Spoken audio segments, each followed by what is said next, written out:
A soldier finds his retired service dog on the street. What happens next is shocking. Anna can't take her eyes off him. Bars, her faithful companion, stood a few steps away from her, and her heart was torn between joy and pain. He had once been a strong and proud service dog, always ready to protect. Now his fur was matted, his ribs protruded, and his paws trembled with fatigue. But his eyes, those same amber eyes, still held the same unmistakable strength. She knelt down and whispered, "Bars." The dog raised his head, looked at her suspiciously, and took a step forward. Anna felt tears streaming down her cheeks. The past came alive before her eyes. Memories came flooding back. The year 2014, deserted streets of a distant country, where every move could lead to danger. At the time, Anna was a young sergeant in a special forces unit. Bars was her partner, trained to detect explosives. There, in the darkness, he saved her life, shielding her from shrapnel with his body. The scar on her side reminded her of the night he pulled her out of the fire. Back in Russia, Anna dreamed of taking Bars with her, but the command refused. The dog was considered too old to adapt. She was promised that they would take care of him. She believed. Now she stood before the truth on a dirty street, next to an old man, holding a torn leash in his hands. The man looked tired, with deeply wrinkled skin and a worn jacket. He hugged Bars, as if protecting him. "What do you want from him?" he asked weakly. Anna stood up and held back the tremor in her voice. "His name is Bars. He was my comrade in arms. We served together. He saved my life." The man frowned. "To you, he is a leopard, and to me, lucky. I found him at the dump, barely alive. I fed him when no one cared about him." Anna looked into the old man's face. His eyes were tired, but honest. It didn't look like he wanted to steal anything. He just held Bars as the only thing dear to him. "I know this dog," Anna said quietly, but her voice was firm. "We served together. He was not just a dog, he was my comrade." Old man Ivan Petrovich sighed and looked down. "I believe you," he answered after a pause. "But understand me too. I found him near the garbage containers. He was so weak that he couldn't even bark. He just looked. Quote, there was so much pain in those eyes that I couldn't pass by. I fed him, treated him in my own way. For me, he became Lucky, my friend." Anna looked down at Bars. The dog sat, breathing heavily, but still trying to hold himself upright. His eyes darted from her to the old man, as if he himself did not know where his home was. "He deserves more," said Anna. "I promised myself that if I returned, I would take him, but then I was not allowed. I thought he was in good hands. And now I see the truth." Ivan Petrovich was silent for a long time, then handed her a leash of old, torn fabric. "Take him, since he belongs to you," he said quietly.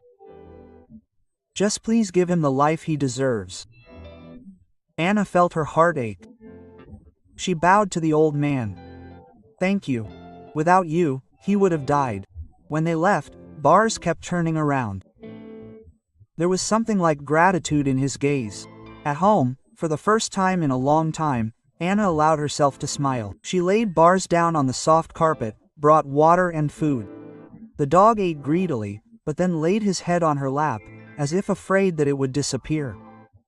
Later, examining his old collar, Anna felt a rough seam inside, carefully ripped the fabric, and in her hands was a small metal brand with a number. Not a military one, a private one. It had the abbreviation CHSB stamped on it. Anna frowned. This company had once entered into contracts with the state, providing pensions for service dogs. In reality, this could mean anything. She remembered the rumors. Dogs were resold, used for security, or simply thrown out into the street if they became unnecessary. This thought did not give her peace. She called her old friend, journalist Marina Morozova, a former war correspondent. Marina knew what the truth was and how to obtain it. "Are you sure?" she asked again when Anna told her about the find. I have materials about CHSB, but rumors are one thing, proof is another. If we have Bars's history plus his brand, it might open the abscess. Anna looked at Bars, who was dozing at her feet. His breathing was heavy but calm. We have to try. He deserves justice. Marina agreed to meet the next day. The morning was clear and cool. Anna took Bars out to the park. The dog walked slowly but proudly, as if he was on duty again. People turned around. There was something majestic in his gait, despite his fatigue. Suddenly, a child's laughter was heard. A girl of about 6 with 2 pigtails was playing with a ball nearby. The ball rolled straight onto the road. The girl ran after it. Anna froze. At that very moment, Bars rushed forward, tearing the leash out of her hand. He ran not like an old and sick dog, but like a soldier, which he always was. A black SUV flew into the intersection with a squeal. Anna only managed to scream. Bar jumped, pushing the girl aside onto the grass, but he didn't have time. The car hit him, throwing him onto the asphalt. Time stood still. The girl screamed. Anna rushed to Bars. His body was covered in blood, but he raised his head, looked at her and sighed quietly, as if asking, "Is she okay?" Anna nodded through her tears. The girl hugged her doll and whispered, "Thank you." The wind hit her face as Anna ran next to the stretcher. Bars was loaded into the car of the veterinary clinic, and every second seemed like an eternity. The girl Emma clutched the doll in her hands and kept repeating, "He saved me. He's a hero." At the clinic, the doctors immediately took Bars to the operating room.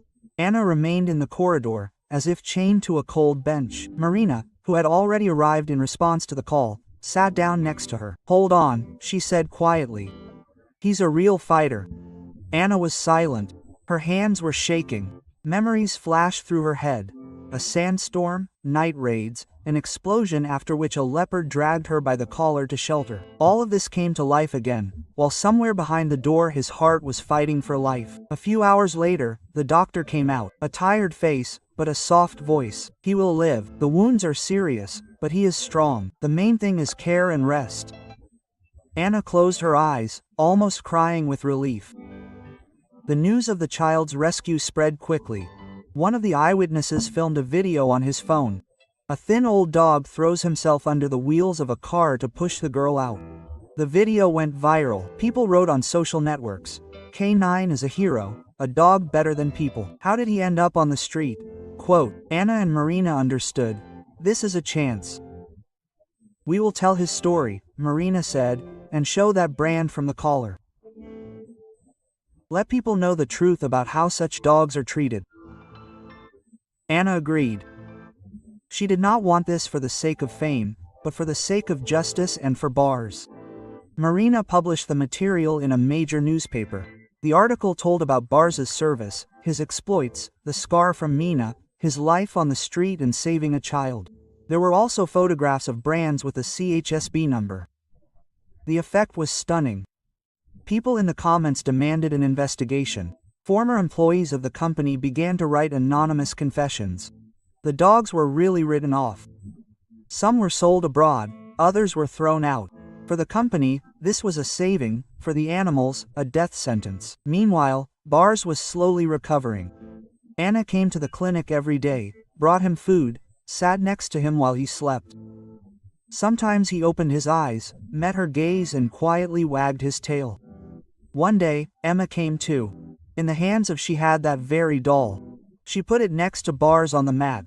Quote, "This is for him," she said seriously, so that he would not feel lonely. Anna could not hold back her tears. Bars, as if understanding, touched his nose to the doll and closed his eyes again. When Marina was invited to television, she insisted that Anna go with her. In the studio, under the lights of the cameras, Anna held that very metal brand in her hands. Quote, "For someone it is just a number," she said, looking straight into the camera. "But for me it is my comrade. He saved people, risked himself. And then he was thrown out as an unnecessary thing. This is unacceptable." The recording was distributed on all channels. Bars's story was discussed on the news, on the radio, in schools. People brought flowers and toys to the clinic where he was being treated. Politicians could not ignore the wave of indignation. The State Duma began to talk about a new law, the protection of service dogs. Anna felt that all this was more than their personal story. Bars was again on a mission, only not in the war, but here, in peaceful life, awakening the conscience of people. One evening, when Anna came to the clinic, the doctor met her with a smile. "He is recovering faster than we thought. Do you want to see him?" Anna entered the ward. Bars was standing on his paws. Weakly, but confidently. Seeing her, he vegged his tail, and then stepped forward. His gait was heavy, but the fire that once led him into battle was burning in his eyes again. Anna sat down, hugged him around the neck. "You did it, friend. Now we are together." Bars snorted quietly, as if to answer, "I was always there." Several weeks passed. Bars was recovering, gaining strength. His step became more confident. His fur was shining again after care and proper nutrition. Anna took him for a walk every day along the quiet streets of St. Petersburg. People recognized the dog. Some smiled, some took photos, some came up and said, "Thank him." Bars calmly accepted the attention, as if he understood that now his mission was to remind people of loyalty and sacrifice. Meanwhile, the investigation was gaining momentum. Marina's articles caused a real flurry. Programs with stories of former employees of the CHSB were aired. One of them confessed, "We were forced to hide the real fate of the dogs. Those who were younger and healthier were sold to security firms. The rest were taken out of town and abandoned.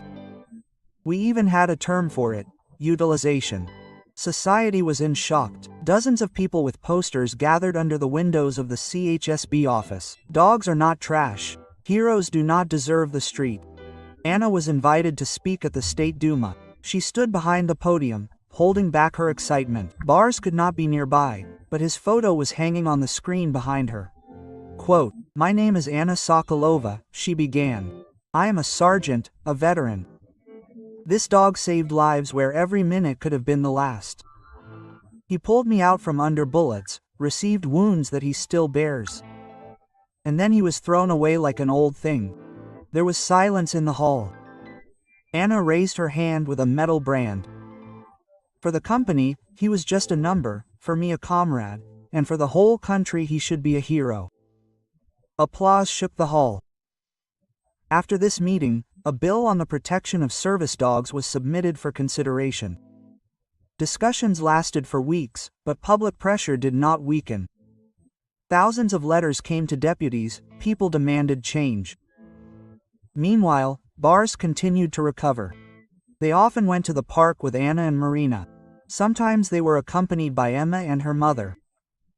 The girl held Bars by the leash and proudly told every passerby, "He saved me. This is my friend the hero." Quote, "One day, Ivan Petrovich came up to them during a walk. The old man still looked tired, but there was joy in his eyes. 'Well, there you go,' he said, looking at Bars. A completely different look. 'I'm glad he found a home again.'" Anna smiled gratefully. "This is also thanks to you. Without you, he wouldn't have survived." Bars approached the old man, nuzzled his palm. Ivan Petrovich patted him on the neck, brushed away a tear and said, "Take care of him, he's rare." The day came when a monument to service dogs was unveiled in the center of St. Petersburg. A crowd of people gathered in the square. War journalists, families with children. Under the blanket was hidden a bronze figure of a German shepherd, proudly standing with its head raised. Anna was invited onto the stage. Bars, although still limping, came out next to her. The crowd exploded with applause. "This monument is a symbol of loyalty and sacrifice," Anna said. "But the main thing is not the bronze, but the fact that we have finally begun to see them not as tools, but as friends." The blanket was torn off. Bronze the leopard froze in an eternal stance, as if ready for a command. On the pedestal shone the inscription, "To our faithful companions, who served without orders, who protected unconditionally and gave everything, without demanding glory." The leopard barked quietly, as if understanding that this monument was about him too. People laughed and applauded even louder. Later at the clinic, the doctor told Anna. His heart was weak, but thanks to care, he could live for a few more years. The main thing was attention and calm. Anna listened, stroking the leopard on the back of the neck. For her, every day with him was now a gift. Marina summed up their struggle. The leopard not only saved you and the girl, he saved hundreds of other dogs, who are now not in danger of the street. Anna looked at her friend and nodded. Yes, his mission was greater than they could imagine. In the evening, they sat on a hill overlooking the Neva. The city sparkled with lights. The leopard laid his head on Anna's lap, and she heard his even breathing. You were and you will remain more than just a dog to me, she whispered. Quote, you are my brother in arms. Barst closed his eyes, as if agreeing. Winter came to Petersburg unnoticed. Snow fell on the roofs of houses, on the trees in the parks, on the monument to service dogs, which has now become a place of remembrance. People brought flowers and children's toys there. Little soldiers and plush puppies, symbols of gratitude, often lay on the monument. Anna went for a walk with Bars along the embankment every morning.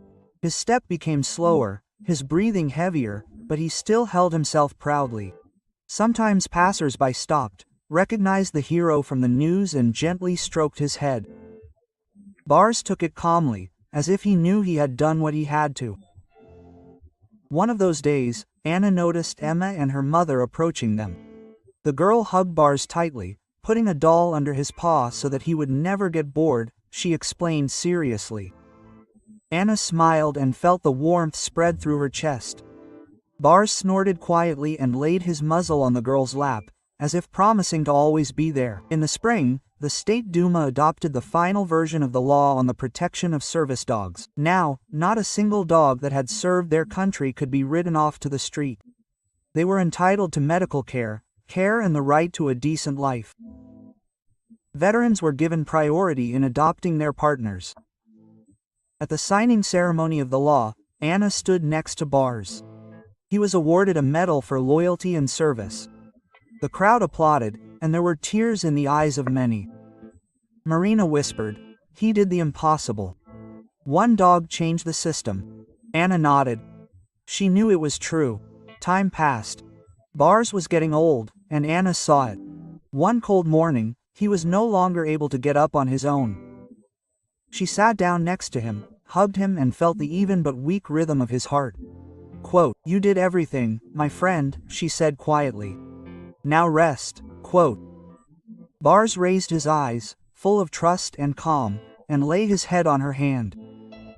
His breathing slowed, then died down. Tears streamed down Anna's face, but in her heart there was not only grief, but also gratitude. Bars left with dignity, as he lived next to her. Several months passed. Anna came to the square to the monument again. People left flowers, candles and notes there. Someone put a framed photo of Bars on the pedestal. Anna stood in front of the bronze figure, put her palm on the cold metal and whispered, you will always be with me. She knew.